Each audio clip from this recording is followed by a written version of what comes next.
Mateus 13, 44 a 46. Diz assim: também o reino dos céus é semelhante ao tesouro escondido no campo, que o homem achou e escondeu. E pelo gozo dele, vai, vende tudo quanto tem e compra aquele campo. Outro sim, o reino dos céus é semelhante ao homem, negociante que busca boas pérolas. E, encontrando uma pérola de grande valor, foi, vendeu tudo quanto tinha e comprou-a. Amém? Os irmãos podem sentar-se, fiquem à vontade. Como eu disse no mês passado ou retrasado, né? Esse texto apresenta duas parábolas bem interessantes, bem conhecidas. A primeira fala de alguém que achou por acaso um tesouro no campo. A primeira parte desse texto. E ele fica tão alegre com aquela descoberta, tão impactado, que ele vai, vende todos os seus bens e compra o campo. Consequentemente, compra também o tesouro que estava no campo. A segunda parábola fala de um outro homem que negocia boas pérolas. Ele é um negociante. E certo dia ele se depara com uma pérola de grande valor, então vai, vende tudo quanto tem e compra aquela pérola. E os dois estavam convencidos aqui de encontrarem algo de grande valor. Dois bens preciosos. Na verdade é um só, mas a parábola são duas e a gente aplica como uma só. E um outro detalhe é que para conquistar o terreno e a pérola de grande valor, os dois homens aqui da parábola tiveram que vender tudo quanto possuíam, se desfazer de tudo para conquistar esse bem maior. Então, essas duas parábolas, elas são comumente interpretadas juntas e possuem aí três pensamentos centrais. Três pensamentos ou princípios. Primeiro, a descoberta de um tesouro valioso. Primeiro ponto. Segundo, a alegria de descobrir esse tesouro. Por descobrir, ficam impactados com a descoberta. E o terceiro é o prazer de vender tudo quanto tem para adquirir esse tesouro. Esse é o pensamento, ou os três pensamentos dessas duas parábolas juntas. Agora, a grande pergunta é: que tesouro é esse? Quem é a pérola de grande valor? E eu já enfatizei isso mês retrasado, que a pérola de grande valor e o grande tesouro representa uma só pessoa, que é Jesus Cristo, nosso único Senhor e Salvador, o eterno Filho de Deus, aquele que morreu a nossa morte, aquele que, na cruz do Calvário, derramou até a última gota de sangue para te resgatar e me resgatar. Isso foi enfatizado no mês passado. E eu enfatizei que, por exemplo, existem pessoas, em primeiro lugar, que, apesar de não buscarem a Deus, como foi o que encontrou um tesouro por acaso, ele não estava buscando, mas, tropeçou, como antigamente era escondido os tesouros na terra, no chão, né? Tropeçou e ele achou por acaso. E eu enfatizei que algumas pessoas realmente tiveram um encontro com Jesus, assim, dentro de uma ótica humana, por um acaso. Não procuravam por Jesus, como foi o caso de Saulo de Tarso, que estava indo a Damasco fazer o quê? Perseguir crente, matar crente. Ele já tinha consentido com a morte de Estevão. E ali ele teve um encontro com Jesus. Jesus o buscou, na verdade. Ele não estava buscando Jesus. Um outro exemplo foi o próprio carcereiro de Filipos, lá de Atos 16. Ele estava ali, um agente penitenciário, cuidando dos presos. E quem já foi preso aqui sabe muito bem qual é a função do carcereiro. E ele ali cuidando dos presos. Um dos presos era quem? Os dois presos, né? Dentre os demais, Paulo e Silas. Mas à meia-noite, Paulo e Silas estavam cantando e orando, louvando a Deus, e houve um terremoto, as portas se abriram, e aquele homem apavorado, pensando que todos tinham fugido, pegou a espada para se matar, e Paulo disse: não te faça mal algum, todos estamos aqui. E ele, tremendo, se prostrou diante de Paulo e fez aquela bela declaração: que farei eu para ser salvo? E Paulo diz para ele, inspirado pelo Espírito Santo, creia no Senhor Jesus e será salvo tu e tua casa. Aquele homem não estava buscando a Deus, estava? Mas Jesus estava buscando ele. Então essa foi a ênfase primeira, que existem pessoas que, apesar de não buscarem a Deus, são encontradas por ele. Mas existe um outro grupo também, né? O da segunda parábola, nós vemos aqui um negociante que busca e encontra. Aí já é diferente. É alguém que está buscando. Já viu aquela pessoa que passou por várias religiões? Está buscando. Foi para isso, foi para aquilo, foi para candomblé, macumba, catolicismo e vai embora. E um dia encontra Jesus. Estavam buscando a verdade. E encontraram um dia. Tiveram essa experiência. Então, esse negociante que busca e encontra uma pérola de grande valor é a outra ênfase do nosso texto. E eu vou ler novamente versículo 45 e 46. O reino dos céus também é como um negociante que procura boas pérolas ou pérolas preciosas. Encontrando uma de grande valor, vendeu tudo quanto tinha e a comprou. E quando estudamos a Bíblia, e eu te aconselho a estudar a Bíblia, a ler a Bíblia todos os dias, antes de falar com o amigo, fale com Deus e leia a palavra, ouça a Deus todos os dias. É uma prática que eu tenho seguido há muito tempo. Pastor, tem coisas que eu leio e não entendo. Eu também tenho muita coisa que eu leio e não entendo. Tem gente que pensa que pastor é uma sumidade, ele conhece tudo. Aí ele lê uma coisa que não entendeu, eu acho que o pastor, vai perguntar para o pastor. Aí tem gente que se decepciona. Aí vai perguntar ao pastor, que o pastor também não sabe. Só estou mostrando que a Bíblia, ela é a palavra de Deus, e por ser a palavra de Deus, nós temos as nossas limitações espirituais, intelectuais, mas o importante é pegar aquilo que está claro. E muita coisa da palavra é clara, é objetiva, é prática. E o que você não entendeu, ora a Deus, um dia Deus te explica. Então, temos exemplo de pessoas na Bíblia que encontraram a Deus após uma busca intensa. Buscaram em outros caminhos, outras religiões, mas encontraram. Por exemplo, Cornélio, ele é um típico exemplo. Lá em Atos 10 diz que Cornélio ele era piedoso, Cornélio era um homem temente a Deus, dava esmolas, jejuava e orava continuamente a Deus, mas não era salvo. Estava buscando a pérola de grande valor, mas ainda não tinha tido um encontro com Jesus, né? Esse homem buscava, mas não era salvo. E Deus, conhecendo o coração de Cornélio, o que fez? Enviou um anjo até a sua casa. E detalhe, o anjo não pregou para ele, porque essa função de pregar o evangelho não é dada a anjos, a homens sim, a mim e a você. E Deus mandou um anjo na casa de Cornélio e mandou que ele procurasse a Pedro. E Pedro foi à sua casa, pregou o evangelho para ele, e ele foi salvo juntamente com a sua família.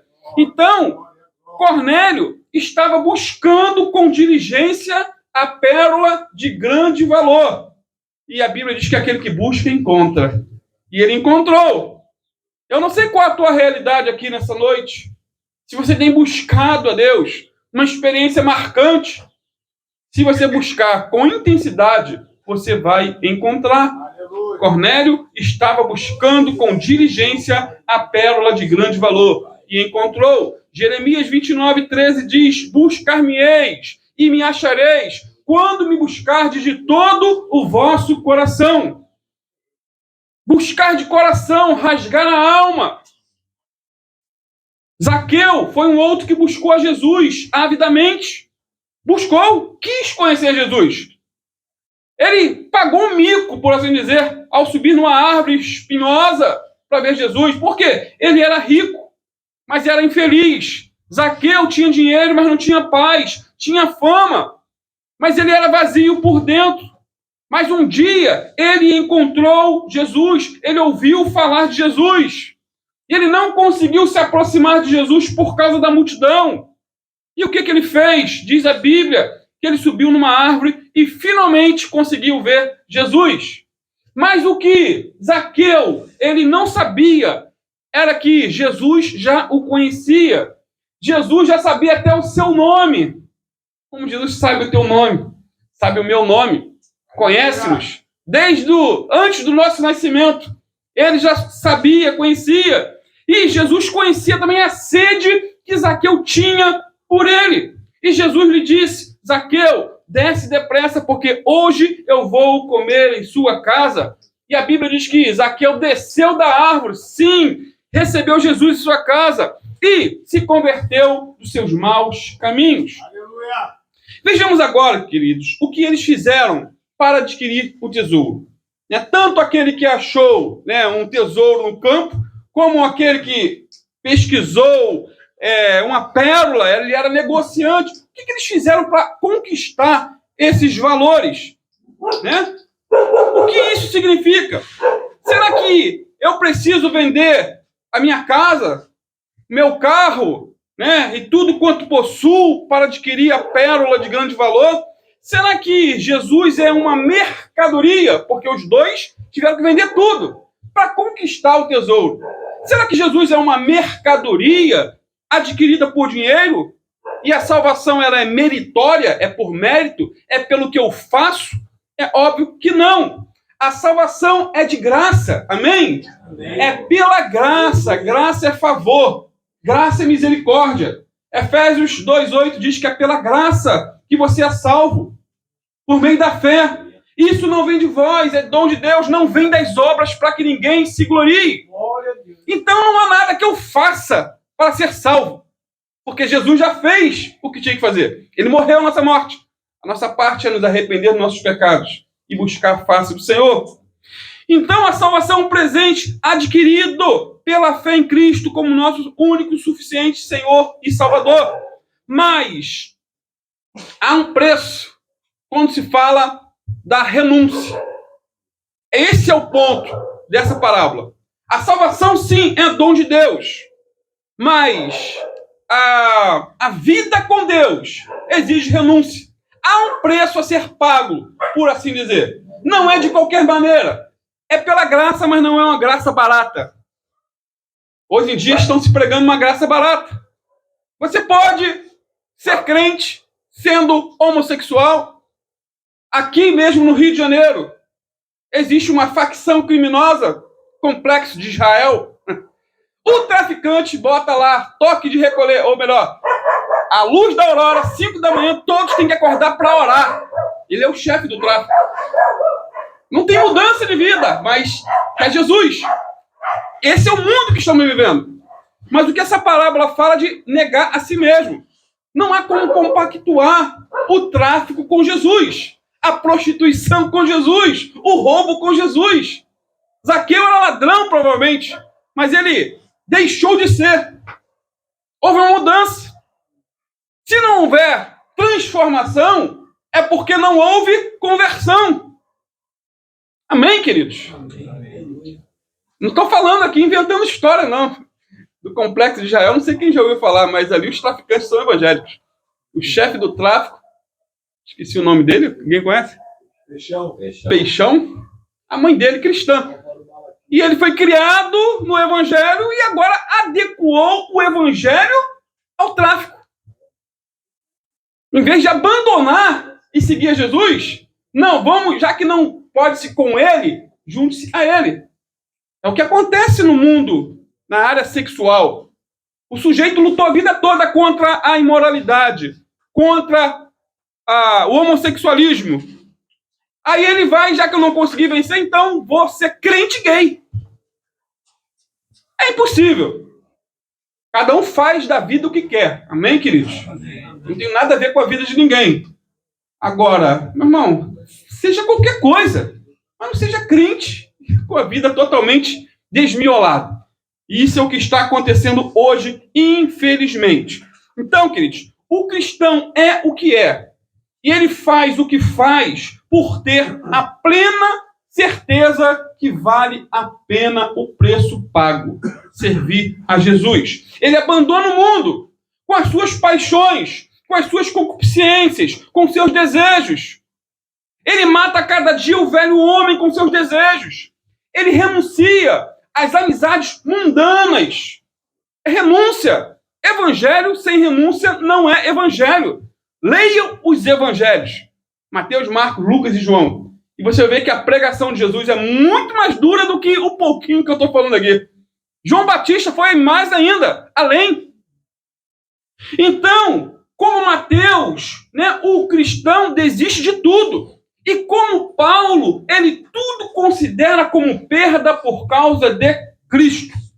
Ele vê em Jesus um tesouro de valor inestimável. Em Jesus um valor incalculável. E ele fará qualquer coisa para ganhar a Cristo. Nisso consiste, queridos, a verdadeira fé. Esse é o sinal da genuína operação do Espírito Santo. Sabe o que acontece hoje? As pessoas estão no louvor e quando saem do louvor da igreja, às vezes ministrando o louvor, vão para o barzinho beber, dançar. Pastores estão no púlpito pregando, acabam, vai para casa para assistir filmes imorais. Essa é a realidade hoje em dia. E se não houve transformação, repito, não houve conversão. Não podemos nos enganar. Cristo é a pérola preciosa. Jesus é o grande tesouro. Na Bíblia encontramos vários casos de pessoas que pagaram um alto preço para seguir a Cristo. Alto preço. A salvação foi de graça, mas o preço para seguir foi alto. Mateus, por exemplo, estava no seu local de trabalho. Ele era um cobrador de impostos, fiscal da Receita Federal, devia ganhar uma bolada. Jesus passou e disse para ele, segue-me. E ele deixou tudo e seguiu a Jesus. Esse é o sentido de vender tudo o que tem para adquirir o tesouro. É alto, custa caro seguir a Jesus.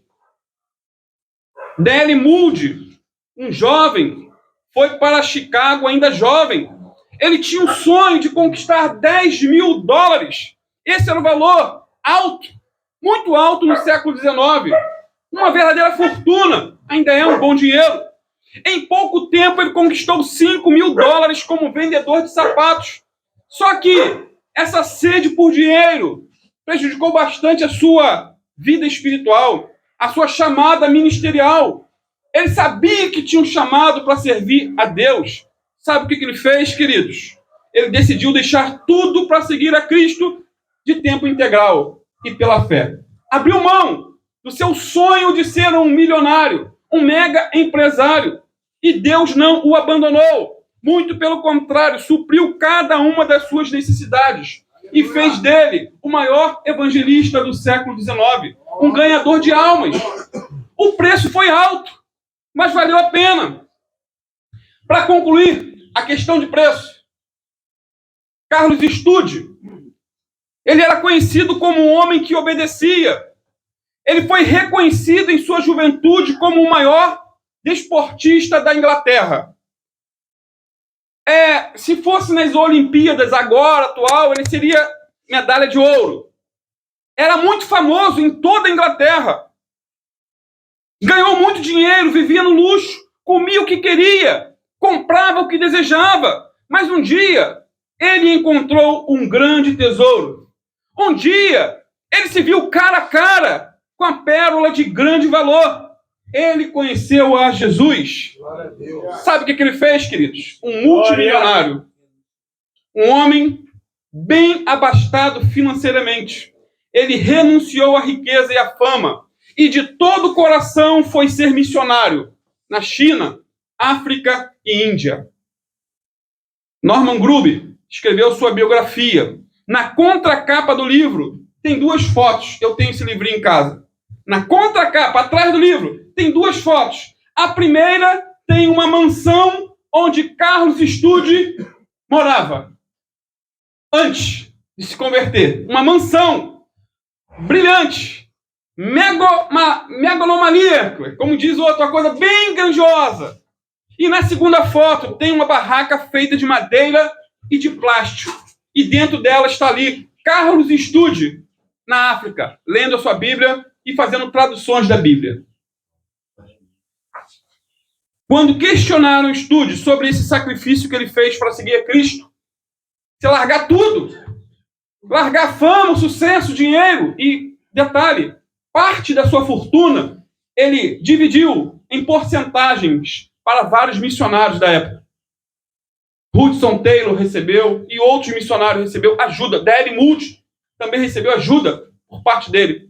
E quando questionaram ele sobre esse valor a ser pago, que ele pagou, ele declarou o seguinte: se Jesus Cristo é Deus e morreu por mim, nenhum sacrifício será tão grande que eu não o possa fazer por amor a ele. E fez uma grande obra, e uma obra que perdura até os dias de hoje. Então, queridos, vale a pena. A renúncia é um imperativo para mim e para você. A renúncia é um imperativo para o cristão. A salvação, repito, é de graça, mas a renúncia custa caro para mim e para você. O que precisamos renunciar? Eis a questão. Irmão, precisamos renunciar ao pecado. Renunciar à prostituição, renunciar à pornografia, a mentira, a safadeza, o adultério, a malandragem, o roubo. Renúncia individual, drogas. Em alguns casos, seguir a Cristo significa até renunciar à própria família. Muitas vezes a família se opõe à sua fé. E entre a família e Jesus, fique com Jesus, não com a família. Família é criação de Deus, mas se opõe. Eu vou seguir Jesus e continuar amando e orando por minha família. Amém? Guarde essa palavra. Uma palavra confrontadora para mim e para você. Mas vale a pena. Qualquer preço a ser pago para adquirir essa pérola de grande valor. Porque tem um preço de vida eterna. Amém? Amém. Vamos ficar de pé. Como o Deison falou no início. Tudo aqui é passageiro. Eu não tenho garantia que eu vou chegar vivo em casa hoje. Nem você que vai acordar amanhã. Está me agorando, pastor? Não estou agorando ninguém. Sangue de Deus tem poder. Mas essa é a realidade. Glória, vão dormir. Glória, glória. Vão dormir e acordam no inferno. Outros no céu. Mas coloca a tua vida no altar do Senhor. Se arrepende dos seus pecados. Abandone tudo por amor a Jesus. Pai, obrigado, Senhor, por mais esse culto de louvor e adoração a Ti e ministração da Tua palavra. Aquilo que eu, em poucas palavras, não consegui comunicar, que o Teu Santo Espírito venha falar a cada coração aqui, Pai.